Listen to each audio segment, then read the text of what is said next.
Caitlin Clark is going to miss tonight's game, and she's got a groin injury. I have been banging the drum online and on here for the last 2 weeks saying there's something wrong with her legs. There's something going on. Is it the nagging quad injury? But it's something to do with the lower half of her body. It is a groin injury. Now we've got an idea of why she's struggling from long range, where it requires... Is Caitlin Clark's string of devastating injuries a cruel twist of fate, or something far more sinister? The Indiana Fever's star player has been sidelined repeatedly, raising eyebrows and fueling speculation about foul play, league negligence, and a disturbing lack of player protection in the WNBA. This isn't just about basketball. It's about the blatant disregard for a young athlete's well-being, the chilling implications for the future of women's sports, and the deafening silence from those who should be stepping up to protect her. Prepare to be shocked by the details we uncover in this explosive investigation. And that is the news that Caitlin Clark is out with a groin injury. Now, if you guys have been watching the Indiana Fever and Caitlin Clark play over the past 3 games, it is very clear that Caitlin Clark is not feeling like Caitlin Clark. She has only made 1 3-pointer in her last 3 games, and even just last game, she only had 6 points. But it wasn't only her performance on the court that was worrying fans, it was also just her demeanor, her energy. It felt like something was wrong. She wasn't hyping up the crowd like she normally does. The sheer number of injuries sustained by Caitlin Clark is staggering. It started with a hip injury, a setback that sidelined her for a significant period. Then, just as she returned to the court, a groin injury forced her to the bench again. This isn't simply bad luck. The pattern suggests a more nefarious plot. The sheer frequency and severity of these injuries are raising serious questions. Is she a victim of targeted aggression on the court? Are opposing players intentionally targeting her weak points, perhaps emboldened by a perception of lax officiating? The sheer coincidence of these injuries is, frankly, unbelievable and demands a closer look. This isn't about a few unlucky bumps in the game. This is a pattern that screams out for investigation. We'll dive into the game footage to expose the troubling evidence. Again, with an injury, which is the worst thing you can hear if you're a fan of the Indiana Fever, and really if you're a fan of the WNBA, because obviously Clark is the engine that makes the Indiana Fever go, and is the single biggest driver of interest in the WNBA, and it's not close. And anytime somebody is out of the lineup, you get concerned, especially when it's Clark, obviously, considering she had already been injured earlier this year, and is now out with what is being dubbed a left groin issue. Every game Caitlin plays feels like a demolition derby. This isn't the exhilarating, fast-paced action we expect from the WNBA. Instead, it's a brutal physical battle where Caitlin is consistently the target. The intensity of the physical encounters she endures is beyond the normal level of contact in professional basketball. Viewers are witnessing blatant fouls go uncalled, leaving Caitlin vulnerable to repeated dangerous hits. It's a disturbing pattern that seems to be worsening with each passing game. The intensity is so high that even experienced basketball fans are left speechless, witnessing brutal plays that would be considered flagrant fouls in any other context. And the lack of protection from referees is equally stunning. Caitlin Clark out yet again with a left groin injury. Caitlin Clark will be missing tonight's game versus the Los Angeles Sparks. The venue will be open. Out with a left groin injury. We go from a quad to a quad to a groin. Caitlin Clark is the only player on the court without adequate protection. She's repeatedly subjected to brutal fouls, illegal screens, and dangerous tackles, leaving her exposed and vulnerable. While other players receive protection from referees, Caitlin is consistently left to bear the brunt of the physical attacks. The lack of protection is not only shocking, but also suggests a possible conspiracy. This isn't just about poor officiating. It's about a systemic failure to protect one of the league's most valuable players. The question we must ask is, why is the WNBA allowing this to happen? Is there a deliberate effort to sideline Caitlin Clark? We'll explore the possible motives behind this apparent campaign to injure her.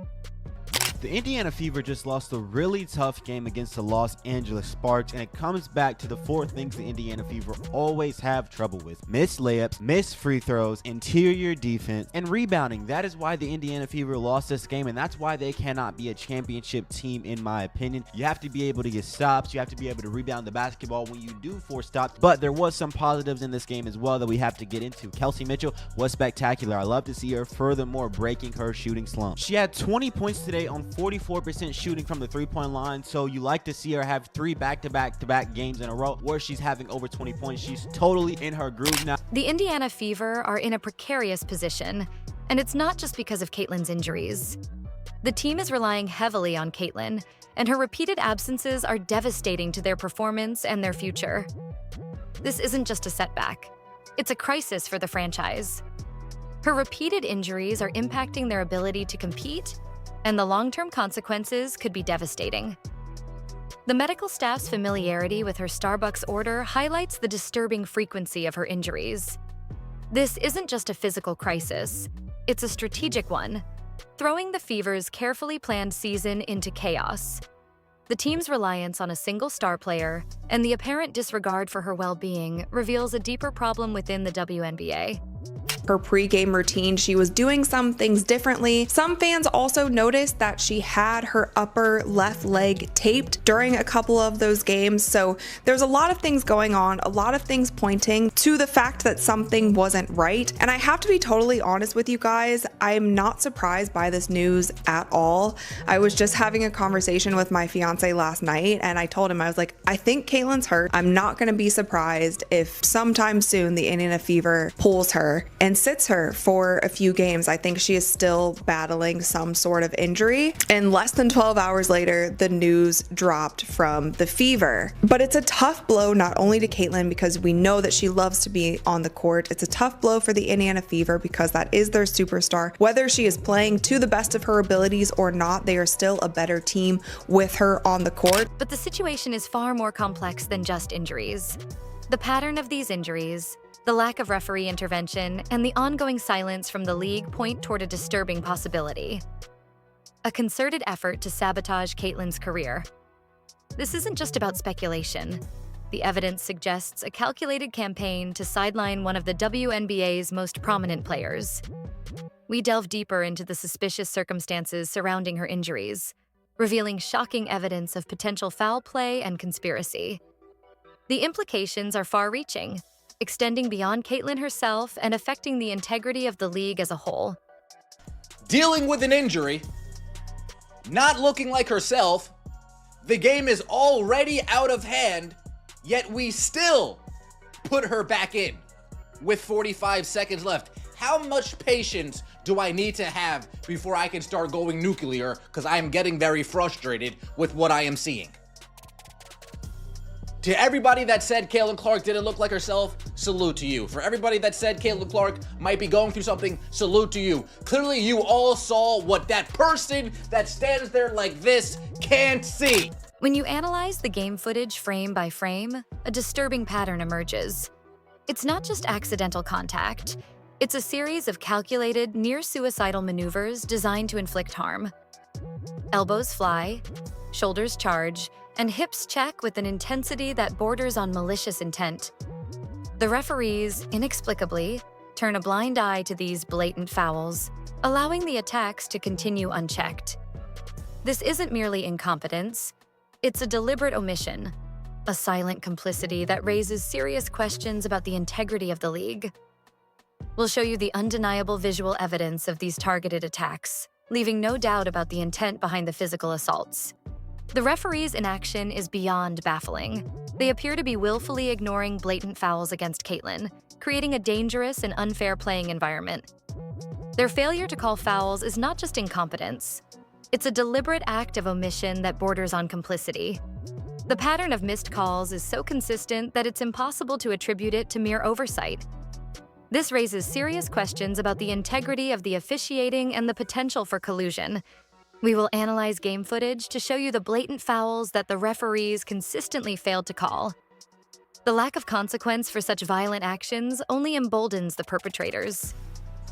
Do look at it, and you take a look at the injury. Stephanie White spoke about it, so let me give you the latest. This all just came out, so this is all as I speak. Basically, Tony East, shout out to him.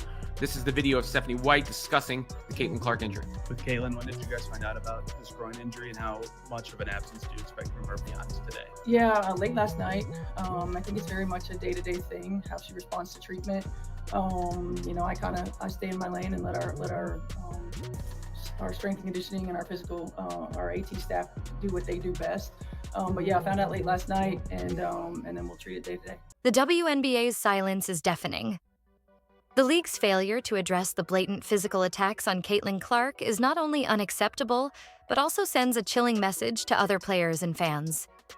The lack of response from the league is a betrayal of their responsibility to protect their athletes and maintain the integrity of the game.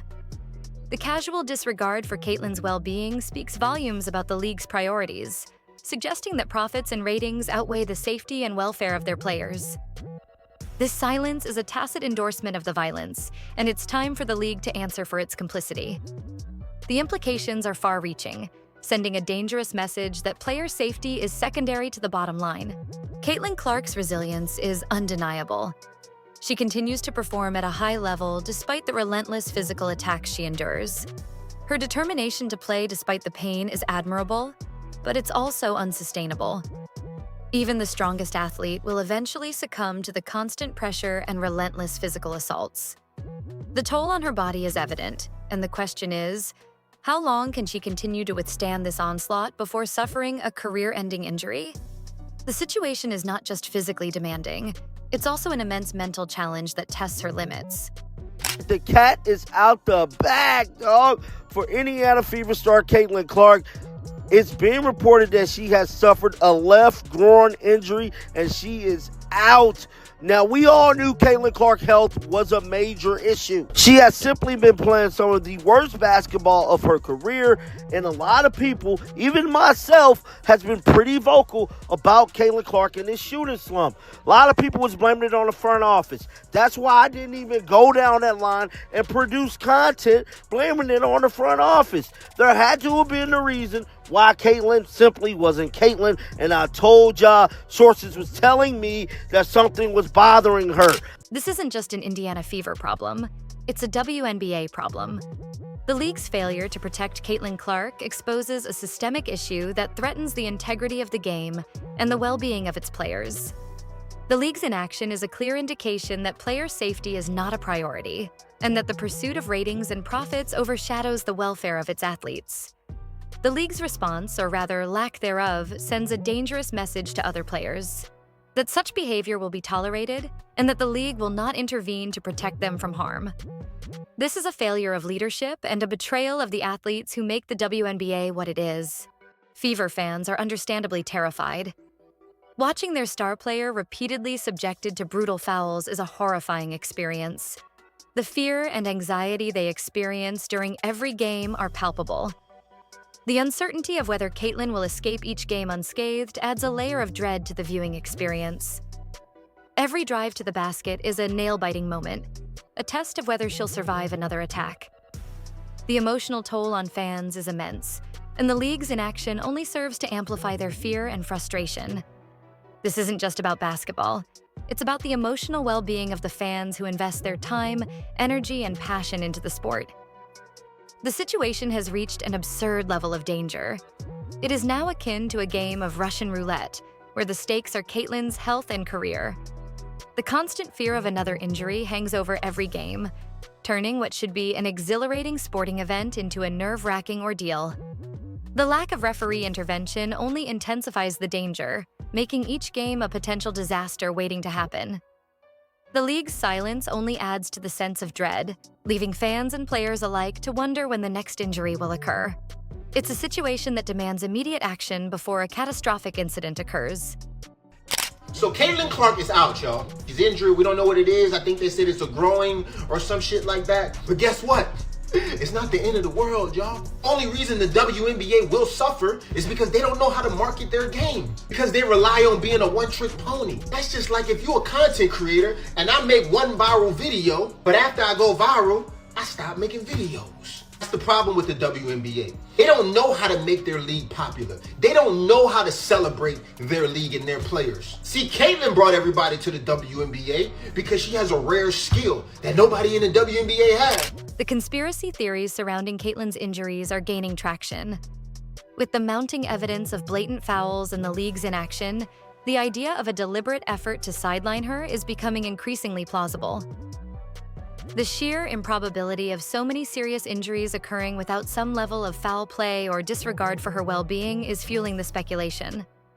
While it might seem far-fetched, the lack of official response only adds credibility to the conspiracy theories. We'll examine the evidence and leave you to decide whether the conspiracies are entirely unfounded. The WNBA's inaction is not only morally reprehensible, but also strategically disastrous. Their failure to protect their star player is not just a failure of player safety, it's a failure of business acumen. Caitlyn Clark is the league's most valuable asset, and their failure to protect her jeopardizes their financial success. The league's focus on profits over player safety is short-sighted and ultimately self-destructive. The long-term consequences of their inaction could be devastating, threatening the future of the WNBA itself. Ignoring this issue is not just morally wrong, it's financially irresponsible.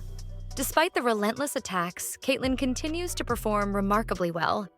Her resilience and determination in the face of adversity are nothing short of inspiring. She continues to deliver outstanding performances, showcasing her exceptional talent and unwavering commitment to the game. However, this impressive feat of athleticism is unsustainable. The mental and physical toll of these repeated injuries is immense, and it's only a matter of time before her body breaks down. The league's failure to protect her is not only ethically questionable, it's also strategically unwise. Her continued success despite the challenges further underscores the severity of the situation. The current situation is unsustainable.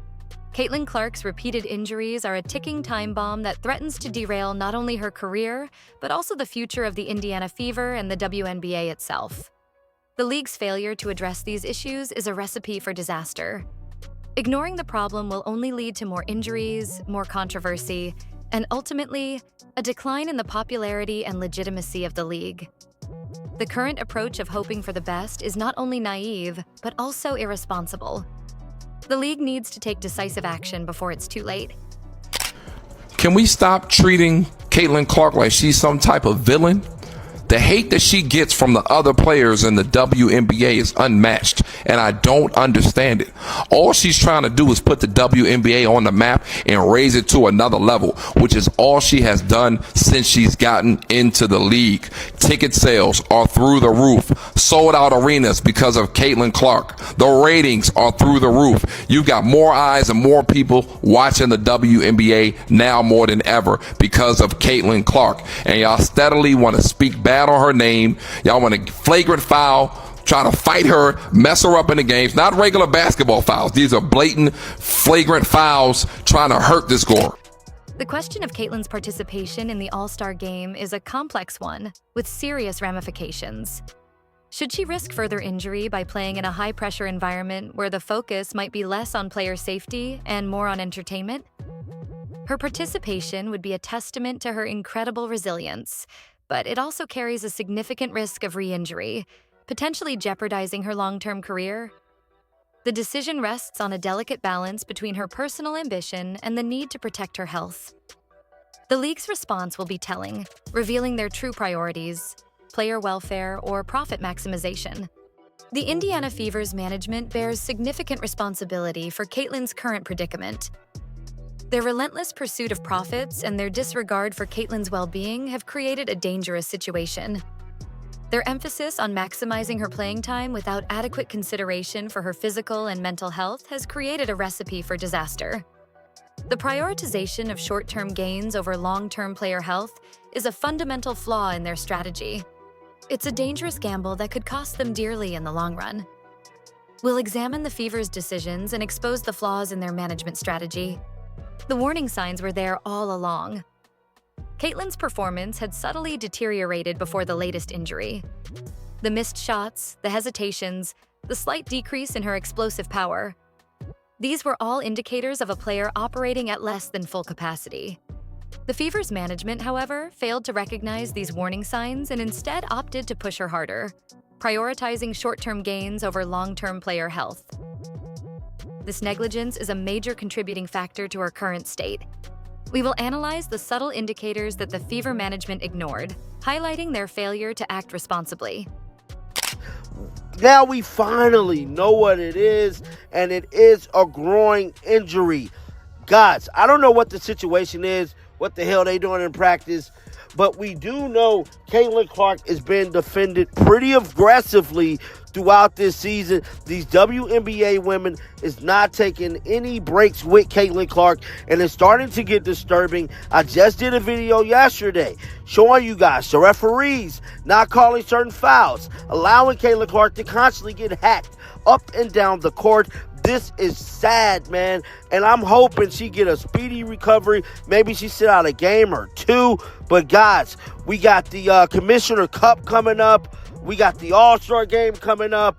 This is the second damn injury Caitlin Clark has suffered this season. The Fever's management prioritized profit over player welfare. They saw dollar signs and ESPN highlights, ignoring the clear signs of burnout and overexertion in Caitlin.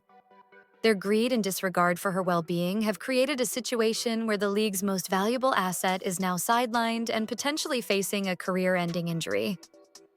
This short-sighted approach to player management is a major flaw in the WNBA's system, and it needs to be addressed before more players suffer the same fate. We expose the financial incentives that drove the Fever's reckless decisions. The WNBA now faces a crisis of its own making. With Caitlin sidelined, the league's star power is diminished and the financial implications are significant. The league's reliance on a single player highlights a vulnerability in its business model. The sudden absence of their biggest draw exposes a fundamental weakness in the league's structure and its approach to player management. This is a wake-up call for the WNBA, forcing them to reevaluate their priorities and develop a more sustainable and ethical approach to player welfare. The financial consequences of their negligence are substantial, and the long-term impact on the league's reputation is uncertain. Caitlin Clark's value extends far beyond her on-court performance. She is the face of the WNBA, a symbol of hope and inspiration for young female athletes worldwide. Her absence diminishes not only the league's on-court talent, but also its inspirational power. Her value is not just financial, it's cultural and symbolic. The league's failure to protect her jeopardizes its long-term reputation and its ability to attract and retain young talent. The broader implications of this situation extend beyond the court, affecting the league's image and its relationship with its fans. The Indiana Fever's reliance on Caitlin Clark is a risky business model.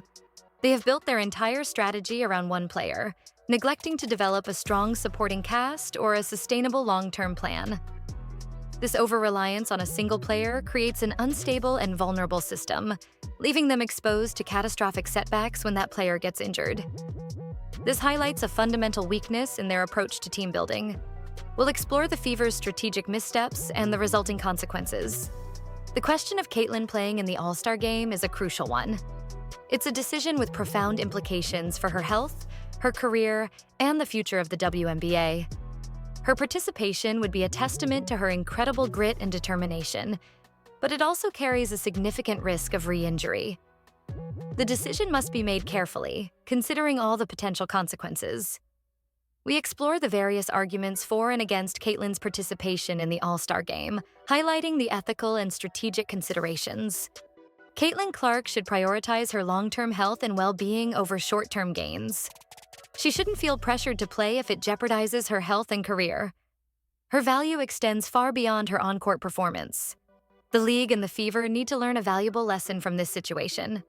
The health and well-being of their players must always be prioritized over profits and ratings. This should be a wake-up call for the WNBA, highlighting the importance of player safety and the need for sustainable player management strategies. We'll discuss the importance of player well-being beyond the immediate financial gains. Honestly, it's just a matter of they're playing on the road versus at home right now. They're very good at Gainbridge. Caitlin Clark is very good at Gainbridge, shooting about 45% on her three-pointers at home versus, I think, 6% on the road. It's been a very bad shooting season for Caitlin Clark away from home. They need their offense to travel, and it has not. So it's a point of concern if the Fever can't figure out how to turn this around, especially because they're a little bit shorthanded too. You know, they're missing Damaris Dantas for the AmeriCup, so they're a little thinner than you might have expected for a team that supposedly added up so much depth during the offseason. They're smaller, they're not rebounding the ball particularly well, and it looks great when like the crowd's behind them and the momentum is going at home, and then the minute some adversity hits, like there's just a lack of punch. The Indiana Fever's management should be held accountable for their negligence. Their failure to protect Caitlin Clark is a serious ethical and strategic lapse that needs to be addressed.